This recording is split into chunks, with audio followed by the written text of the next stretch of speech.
Oui, alors merci de m'avoir invité à cette réunion du REXCAP. Donc, l'idée là derrière cette présentation, c'est pas du tout de faire une présentation exhaustive, hein, une revue sur le CAEV, une revue de la littérature. C'est pas non plus, contrairement à ce que le texte peut-être laisse sous-entendre, des nouveautés véritablement en matière de CAEV. C'est plutôt un témoignage, hein, de travaux qui ont été faits, on va dire récemment, sur, disons, diverses formes cliniques du CAEV et puis une étude en abattoir. Donc c'est plutôt l'occasion aujourd'hui de faire un rappel et de témoigner sur des aspects un peu cliniques que l'on a pu voir récemment. Alors, je vais essayer d'avancer ma diapo. Voilà. Alors, bon, le CAEV, c'est une maladie des caprins, donc identifiée dans les années 80 aux États-Unis.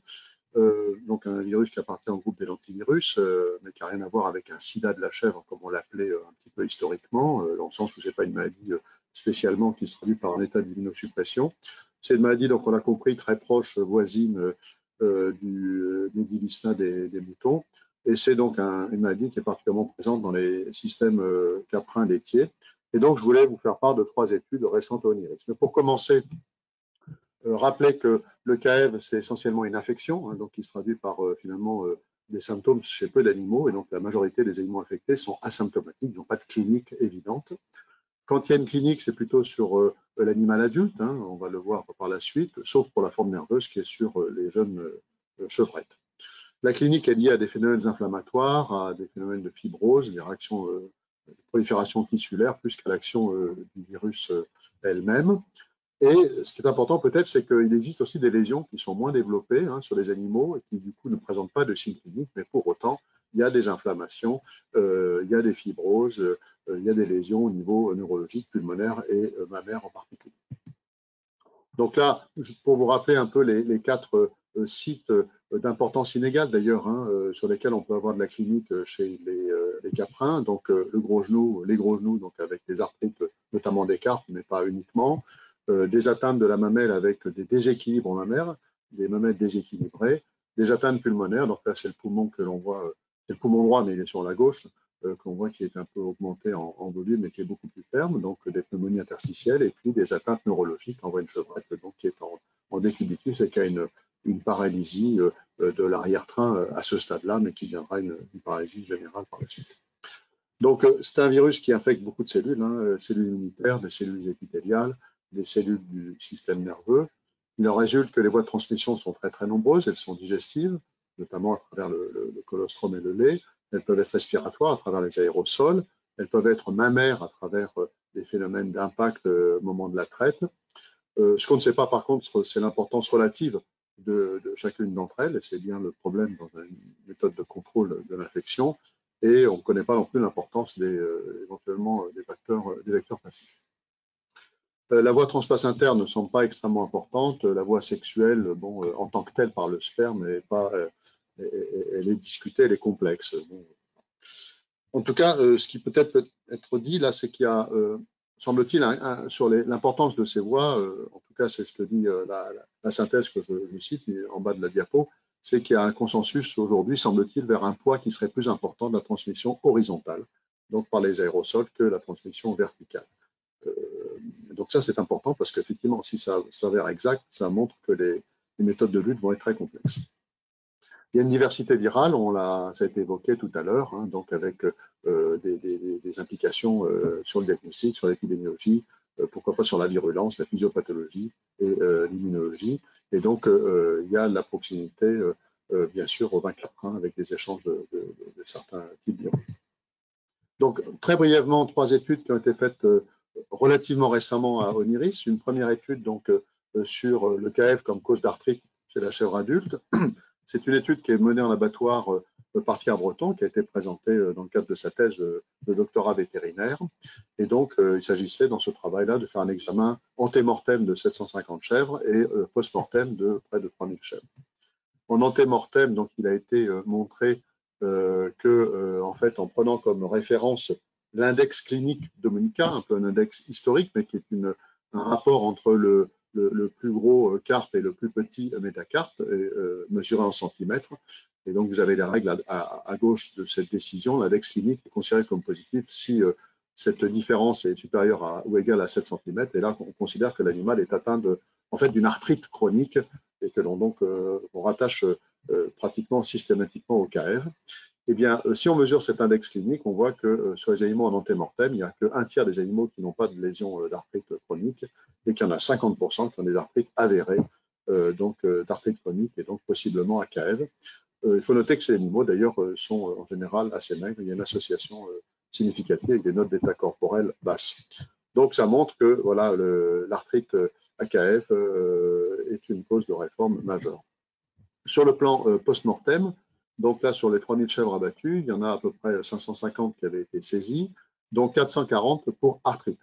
Donc, l'arthrite, là, constitue clairement des saisies sur 14% des animaux abattus et ça représente 79% des saisies. C'est le premier motif de saisie. Donc, en conclusion de cette étude-là, eh bien, le KF dans sa forme articulaire, mais ce n'est pas tellement surprenant, est un, responsable de réforme, deux, d'un état de maigreur associé quand il y a cette expression clinique, c'est responsable de saisie à l'abattoir et c'est donc probablement responsable d'une baisse de production de lait dans les troupeaux dans la mesure où c'est des animaux qui sont réformés et qui sont en souffrance.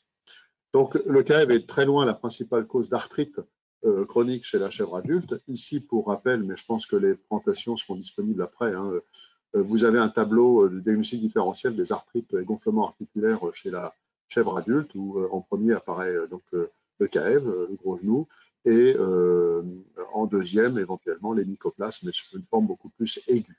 Et puis, de manière plus ou moins, disons, sporadique, d'autres infections bactériennes, des troubles circulatoires, et aussi, bien sûr, des périarthrites qui sont plus liés au couchage des animaux quand les conditions de confort ne sont pas bonnes. Deuxième point, le KF comme cause de mamelles déséquilibrées. Donc là, c'est une étude, pour ça quand je dis nouveauté, celle-là, elle remonte à 2011, faite avec les collègues de l'ANSES à Niort et faite également avec les praticiens à Chefouton. Et donc là, c'était une description en fait de mamelles déséquilibrées et du diagnostic qu'on avait essayé de faire en la matière. Donc, en gros, ces mamelles déséquilibrées, il y a deux formes cliniques hein, qui ont été décrites. Une forme plutôt aiguë avec un pic bois et une induration rapide et intense de la glande mammaire, avec une agalaxie, plutôt quand même faisant suite à la MISBA ou autour de la MISBA, et une forme plus insidieuse, plus chronique, où il y a une induration partielle qui est diffuse ou focale, avec une agalaxie qui est très variable. En général, les nœuds lymphatiques sont augmentés, hypertrophiés, le lait n'est pas modifié, il n'y a pas d'œdème, il n'y a pas de chaleur. Donc, on peut dire que cette forme clinique existe, bien sûr. Son diagnostic est difficile, hein, puisqu'il faut s'appuyer sur un examen histologique hein, de la glande mammaire et montrer l'inflammation de type viral en fait, de la glande. Là, la sérologie et les PCR sur sang n'a pas trop d'intérêt hein, pour une imputabilité de cette mamelle déséquilibrée par rapport au KF. C'est vraiment l'histologie qui compte. Et ce qui est important à signaler, c'est qu'au-delà de des formes cliniques, disons, qui seraient un peu plus évidentes, on peut imaginer, et ça a été signalé, que l'infection de la mamelle par le virus du KF pourrait en fait être beaucoup plus fréquente qu'on ne le pense. Et ça pourrait être en lien avec des études, pas toujours concordantes, mais qui montrent que les troupeaux séropositifs par rapport à des troupeaux séronégatifs sont parfois ou souvent associés à une diminution de la production laitière. On pourrait tout à fait avoir une explication par des inflammations en fait, de la glande mammaire, mais qui ne sont pas forcément extrêmement visibles cliniquement. Donc, il y a un diagnostic différentiel à faire également dans ces déséquilibres mammaires, hein, peut-être encore plus que pour les arthrites chroniques. Eh bien, là, on peut citer des phénomènes notamment d'infection par les mycoplasmes, hein, qui sera dû aussi par des agalaxies et par une fibrose de la glande. Et puis après, des choses un peu plus faciles à distinguer, des maladies cliniques à staphylocoque, des problèmes de rationnement qui ne sont pas forcément sur une demi-mamelle, etc., etc. Troisième point, l'atteinte neurologique. Le KF donc, cause des troubles neurologiques chez la chevrette, donc cette fois-ci c'est le jeune animal, hein, même relativement très jeune. Donc là c'est une étude de cas également publiée récemment, hein, l'année dernière, dans un troupeau de la Vienne, et donc rapporté par Jérôme Després, et donc dans lequel on a mis en évidence donc effectivement des cas d'atteinte neurologique sur environ 2% des animaux chaque année, des chevrettes âgées autour de 1 à 2 mois. La séparation était rapide hein, par rapport à la mère. Le colostrum, par contre, n'était pas thermisé. il y avait 10% de gros genoux chez les adultes. Et donc, les signes cliniques sont une paralysie, parésie-paralysie progressive qui démarre généralement à l'arrière-train et puis qui progresse en quelques semaines. Les animaux sont plutôt alertes, continuent à se nourrir. Il y a d'autres signes nerveux qui sont possibles, on ne va pas rentrer dans le détail, mais c'est essentiellement une parésie-paralysie commençant à l'arrière-train. Donc les circonstances d'apparition ne sont pas très claires. Est-ce qu'il y a des effets de souche? Est-ce qu'il y a des co-infections qui facilitent cette évolution clinique? Est-ce qu'il y a l'intensité simplement de la circulation virale qui pourrait expliquer cela? On ne sait pas trop.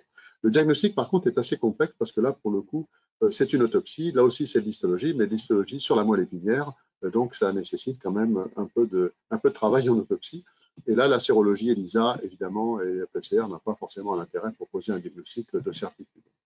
Ici également, vous verrez le diagnostic différentiel de ces formes nerveuses, en fait, de paralysie de l'arrière-train, où on peut citer des choses un petit peu sporadiques, des abcès, des corps vertébraux, des aspects traumatiques, éventuellement des carences en tri, mais elles sont relativement rares, de même que les carences en vitamineux sélénium. Voilà, donc en fait, pour terminer cette présentation brève, en fait, ce que je voulais dire, et profiter de cette occasion, donc pour faire passer ce message-là, donc rappeler que bien sûr, il y a une multiplicité de signes cliniques en matière de crève chez les caprins, soit des signes cliniques qui sont relativement évidents, qui posent pas trop de problèmes, c'est vraiment les gros genoux, les arthrites chroniques chez la chèvre adulte, où là, finalement, l'index de Monica est pratiquement un diagnostic, en fait, quasi de certitude, ou alors des formes cliniques qui posent un diagnostic un peu plus complexe, où il y a un diagnostic différentiel à faire apparaître, où il y a l'histologie qui, en général, la réponse est définitive. C'est le cas de ces mamelles déséquilibrées et ces atteintes neurologiques. Donc ça conduit à des réformes anticipées, à des saisies, à des pertes de production, bien sûr, liées à la vie de l'animal, hein, et puis liées au fait qu'il soit réformé rapidement. Mais important également, c'est de considérer les animaux qui sont infectés non cliniques et qui probablement, pour certains d'entre eux, ont des lésions mammaires, des lésions neurologiques, des lésions pulmonaires. Je n'ai pas parlé de l'aspect pulmonaire, mais on voit bien en autopsie des animaux qui ont des lésions de pneumonie interstitielle qui sont à l'évidence liées au KF, puisque bon, en termes de maladie virale, il n'y a pas beaucoup d'autres choses qui peuvent infecter les caprins. Voilà, donc ces affections non cliniques, certainement, sont génératrices de perte de production. Et donc, au global, c'était juste pour rappeler, en fait, cette diversité et le poids probablement considérable qui résulte de ces atteintes multiples, cliniques et non cliniques, et ce poids important pour la filière caprine. Voilà, je vous remercie. Merci beaucoup.